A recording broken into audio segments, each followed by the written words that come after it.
Selamat mendengarkan. Maisha menata menu sarapan di meja makan, sementara Bi Wiwin sedang membuatkan jus apel dan juga roti panggang untuk Laura. Bi, saya mau mandi dulu ya, ucap Maisha. Iya non. Maisha segera beranjak menuju kamar untuk membersihkan tubuhnya.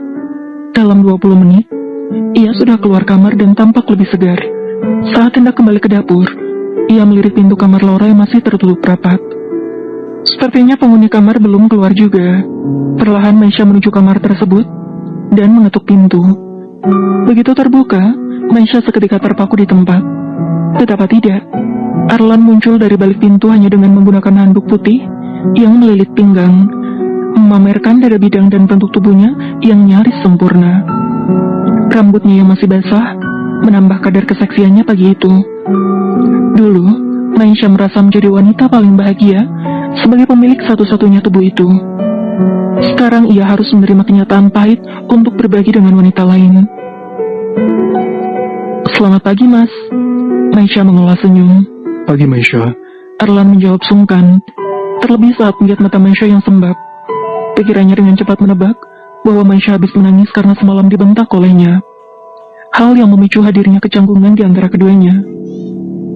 Sarapan sudah siap, aku tunggu di ruang makan ya. Iya, terima kasih. Baru saja Maisha akan beranjak, namun Arlan menarik tangannya. Langkah Maisha pun terhenti sejenak. Ada apa, Mas? Aku minta maaf untuk yang semalam. Aku tidak bermaksud membentakmu. Tidak apa-apa, aku mengerti. Balas Maisha. Tiba-tiba pemandangan dari dalam kamar berhasil mencuri atensinya. Laura keluar dari kamar mandi dengan menggunakan jubah piyama. Sepasang mata Maisha terpejam. Untuk kesekian kali ia harus menekan cemburu yang terasa melahap hatinya tanpa ampun. Memikirkan apakah Arlan dan Laura baru saja mandi bersama. Kenapa sih kamu nyaranin pakai nomor HP yang udah dipakai lebih dari setahun buat ngajuin kredit krediwan? Nih lihat, nomor HP aku udah digunakan lebih dari 5 tahun dan sekarang limit pinjamanku sudah sampai 60 juta. Kalau kamu lagi butuh limit pinjaman yang tinggi, ajuin aja di krediwan. Caranya gampang kok. Melihat raut wajah Maisha, Arlan mencoba untuk menjauhkan Laura, sebab merasa tak enak hati terhadap Maisha. Akan tetapi Laura layaknya ulat bulu yang terus menempel ke tubuh Arlan. Laura, tolong jangan begini. Tegur Arlan. Kamu kenapa sih, Mas? Aku kan sudah biasa seperti ini. Lagi pula, Mbak Maisha tidak akan keberatan. Aku kan istri kamu juga. Iya kan, Mbak? Maisha tak menanggapi ucapan Laura. Ia hanya menatap Arlan yang terlihat sangat terisi dengan sikap berlebihan Laura. Aku akan tunggu kalian di ruang makan. Baik, Mbak. Tanpa menunggu lagi, Maisha mengayunkan langkah meninggalkan kamar itu. Menyembunyikan genangan kristal bening di bola matanya. Sesak begitu kuat membekuk paru-paru, seakan oksigen dalam rumah luas itu tak cukup baginya untuk bernapas. Di meja makan, Arlan tampak sangat menikmati masakan buatan Maisha. Entah mengapa rasa masakan ini seperti tidak asing baginya. Maisha mengulas senyum melihat Arlan yang sangat lahap. Dulu kamu sangat suka sup ayam buatan aku, Mas, tutur Maisha. Terima kasih. Ini memang enak. Puji Arlan. Kalau kamu suka, aku akan sering-sering masak untuk kamu, Mas. Tidak usah, Maisha. Kamu pasti sibuk. Aku tidak enak mendapatkan kamu. Setidaknya itu yang terpikir oleh Arlan. Maisha adalah seorang dokter dan pasti sangat sibuk. Tak berselang lama, Laura ikut bergabung di meja makan. Ia membutuhkan lebih banyak waktu di kamar untuk berdandan, sebab ingin selalu tampil lebih cantik dibanding Maisha. Ia lantas melirik roti panggang dan jus apel yang tadi dimintanya dari Bi Wiwin. Selain itu, ada juga sup yang dipersiapkan Maisha untuknya. Laura yang duduk di samping Arlan mengerucutkan bibir melihat suaminya begitu lahap menikmati sup ayam buatan Maisha. Mau roti panggang, Mas? Tadi aku sengaja membuat ini untuk kamu. Tawar Laura. Tidak usah, Laura. Itu untuk kamu saja. Tolak Arlan. Laura semakin merajuk. Kamu tidak menghargai usaha aku, Mas. Padahal tadi aku sengaja bangun cepat membuat sarapan untuk kamu. Maisha mengatupkan bibir demi tidak meledakkan tawa. Selain pandai berbohong, ternyata Laura pandai mencari perhatian. Padahal roti panggang tersebut adalah buatan Bi Wiwin yang dibuat dengan penuh kerutuan. Ya sudah, sini aku makan. Akhirnya Arlan mengalah demi menghindari masalah. Arlan mencicipi roti panggang tersebut.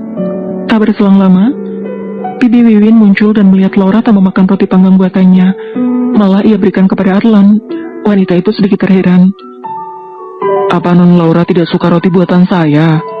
Maaf, saya belum tahu selera Non Laura, makanya saya buat roti panggang sesuai kebiasaan saya. Tanya wanita itu. Kalau Laura tersedak makanan yang baru akan ditelannya, Maisha malah mengatupkan bibir demi tak menyemburkan tawa. Bibi Wiwin telah berhasil merubah selai coklat yang manis menjadi terasa seperti menelan biji coklat yang pahit bagi Laura. Laura melirik Arlan dengan wajah bersemu merah. Bibi Wiwin seolah sengaja mempermalukan dirinya. Enak, Bi, Mas Arlan suka, ucapnya ragu. Tadi kamu bilang roti panggang ini buatan kamu. Ujar Arlan.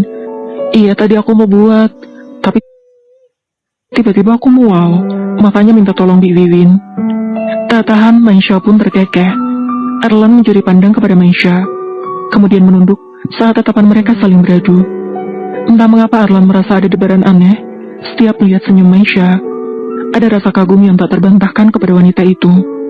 Maisha selalu berpenampilan sopan dengan hijab menutupi kepala. Berbeda dengan Laura yang selalu berpakaian sedikit terbuka. Setelah kejadian memalukan barusan, Laura hanya menatap hidangan di hadapannya dan tidak menyentuh sama sekali.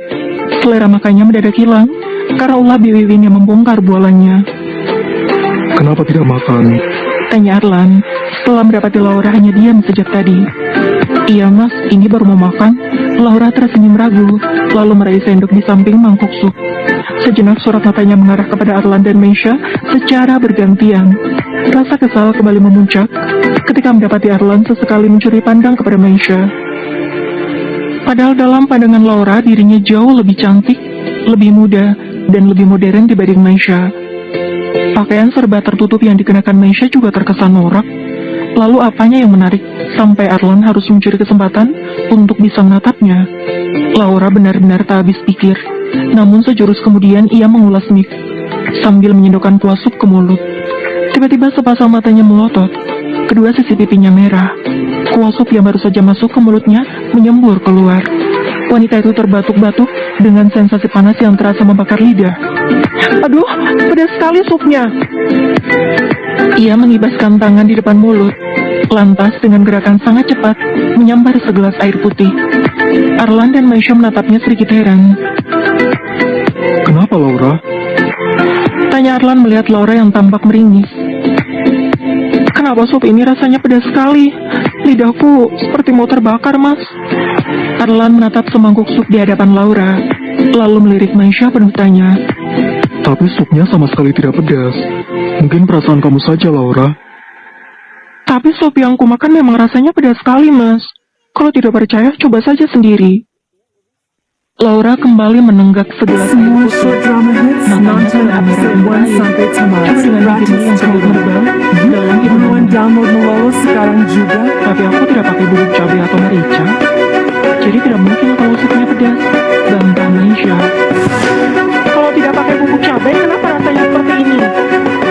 Laura mengusik tak terima. Mas, kamu tahu kalau aku alergi dengan bubuk cabai, kan? Melihat kepanikan istrinya, Arlan berusaha untuk menenangkan. Tenang dulu, Laura. Bagaimana aku bisa tenang dalam keadaan seperti ini, mas? Coba kamu cicipi supnya. Arlan meraih mangkuk sup milik Laura dan mencicipi. Benar saja, rasa sup itu memang sangat pedas. Bahkan terlalu pedas. Arlan langsung meraih segelas air putih dan meneguknya. Iya kan? Pedas sekali, mas. Tanya Laura kesal. Iya benar. Tapi kenapa cuma supmu yang pedas? Aku dan Maisha tidak. Tatapan penuh curiga seketika diarahkan Arlan dan Laura kepada Maisha. Laura yang merasa diperlakukan tidak adil, seketika berdiri tepat di hadapan Maisha. Apa Mbak Maisha sengaja memasukkan bubuk cabai yang banyak ke makanan aku? Tuduhnya penuh murka. Aku tidak memasukkan apa-apa ke makanan kamu. Balas Maisha masih dengan sikap tenang, sebab sama sekali tidak merasa menambahkan apapun ke makanan Laura, apalagi bubuk cabai. Bukannya tenang, Laura malah semakin berapi-api. Sebelah tangannya bergerak mengusap cairan bening yang mengalir di pipi. Kalau begitu, kenapa makanan aku bisa pedas? Ah, aku tahu. Mbak Maisha tidak suka aku ada di sini, kan? Kalau memang seperti itu, tidak perlu mengusir aku dengan cara seperti ini. Mendengar kalimat penuh tuduhan itu, Maisha pun berlari meninggalkan kursi. Sebisa mungkin ia menahan diri agar tidak tersulut amarah. Kamu jangan sembarangan menuduh ya. Aku sembarangan menuduh. Jelas-jelas sudah ada buktinya. Mbak Maisha yang masak sup ini kan? Laura tertawa sumbang dengan berlinang air mata. Aku tidak menyangka Mbak Maisha bisa sejahat ini. Percuma Mbak pakai hijab kalau hatinya busuk. Suasana semakin tegang. Arlan yang sejak tadi mendengar perdebatan itu sontak ikut berdiri. Cukup. Laura, Maisha, kalian diam. Pakik Arlan. Keheningan mendominasi selama beberapa detik. Semua bungkam. Hanya isak tangis Laura yang terdengar di ruang makan. Sebisa mungkin Arlan menahan diri. Siapa yang masak sup ini? Aku, Mas. Tapi aku sama sekali tidak menambahkan apapun ke dalam supnya. Bullshit. Kalau bukan Mbak Maisha, lalu siapa yang memasukkan bubuk cabai? Sambar Laura. Kamu diam, Laura. Arlan menekan suara, lalu menyorot Maisha penuh curiga. Maisha, kalau memang kamu tidak memasukkan apa-apa ke makanan Laura, lalu kenapa supnya bisa pedas? Pertanyaan itu membuat Maisha bungkam. Ia menarik napas dalam-dalam demi mengurai amarah dan kecewa yang bersarang di hati. Ucapan Arlan seolah turut memojokkan dirinya. Bersambung.